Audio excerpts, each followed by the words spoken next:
Hey everyone, Sharon here from DriveSense, smart car facts for American drivers. The 2026 Range Rover is still called the king of luxury SUVs. Pure status, British royalty vibes, insane off-road capability wrapped in a plush cabin. But right now in America, more and more buyers are quietly walking away. Here's the kicker. For the price of one loaded 2026 Range Rover autobiography, around $220,000 to $260,000, you could buy 3 Tesla Model Y long range, 4 Toyota Highlander hybrids, or even 5 Honda CR-V hybrids, all brand new, way more reliable, and actually affordable to own long term. So why are people still dropping that kind of money? Today, we're exposing the real downfall: skyrocketing prices, bottom-of-the-barrel reliability, hidden ownership costs that can absolutely wreck your wallet, and why the king is falling fast in America. Stick around. At the end, we'll run the exact numbers on how many popular cars that Range Rover money could actually buy. Let's start with why this thing still turns heads in 2026. Base price kicks off around $113,000 for the SE trim, but most buyers go higher. Autobiography starts around $190,000 to $220,000, and fully loaded SV Black editions easily hit $250,000 to $260,000 plus. What do you get for that? A 3.0-liter inline-6 mild hybrid or 4.4-liter twin-turbo V8, pumping 395 to 606 horsepower.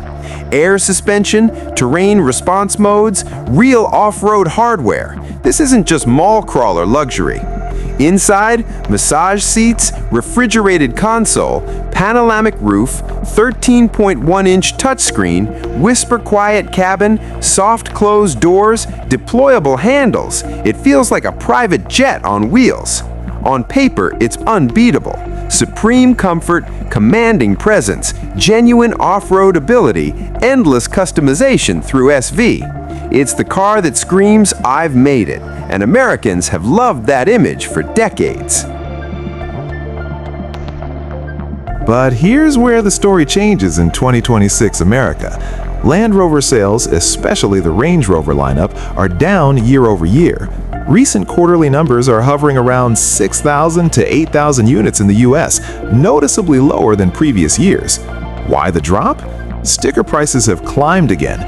Base models already 6 figures, top trims pushing $260K. New US tariffs on imported vehicles are hitting hard. Broader economic caution. People are thinking twice before dropping that much cash. Stronger competition. Lexus LX for reliability, Lincoln Navigator for more space and value, Mercedes GLS for smoother tech and ride. The overall luxury SUV market is still growing, but Range Rover is losing ground fast. Prestige alone isn't cutting it anymore when buyers see the real numbers. Now the part most glossy reviews skip: the real ownership costs that hit American wallets hard.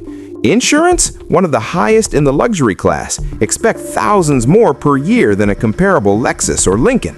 Depreciation?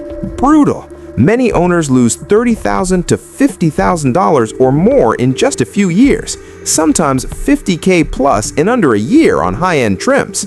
Repairs? This is where it gets ugly. Electronics failures, electrical gremlins, suspension issues, these are common complaints year after year. J.D. Power's 2026 Vehicle Dependability Study ranks Land Rover near the bottom, 274 problems per 100 vehicles, worse than Jeep and Audi. Consumer Reports gives the 2026 Range Rover a predicted reliability score of less reliable than other new cars. Real owner stories from forums and Reddit. Beautiful car until the first $10,000 repair bill. I lost $55,000 in value in 8 months. Parts take forever, dealer service is insane.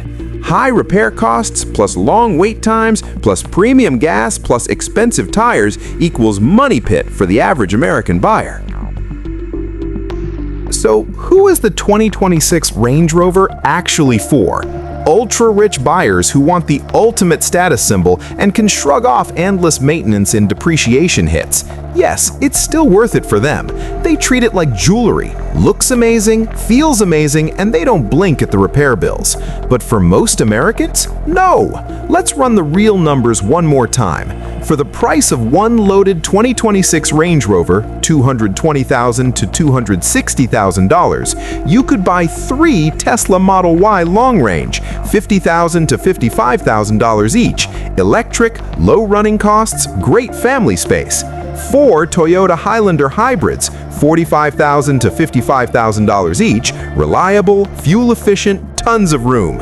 5 Honda CR-V hybrids, $35,000 to $40,000 each, bulletproof reliability, perfect daily drivers.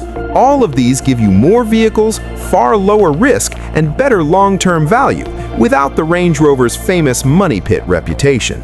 Celebrities like Kim Kardashian, Jay-Z and Beyoncé, Justin Bieber, Rihanna, Travis Kelce, and LeBron James have all rolled in Range Rovers. It's the ultimate flex. But for regular American families and executives, the math doesn't add up. You're better off with Lexus for reliability, Lincoln for value, or Mercedes for tech and ride quality. My honest take? The 2026 Range Rover is luxury propaganda at its finest. It looks incredible, feels incredible, until the first big repair bill arrives. The king is falling, and more Americans are noticing every day. Would you still buy a 2026 Range Rover, or is it too risky for the average American? Drop your thoughts in the comments. I read every one. If this helped you avoid a bad buy, smash that like button. It really helps the channel. Subscribe and turn on notifications for more hidden car costs and real ownership truths. Next week, we're exposing another luxury SUV. Watch my Tesla Model 3 versus Model Y 2026 comparison right here. Point to end screen. Link in the cards.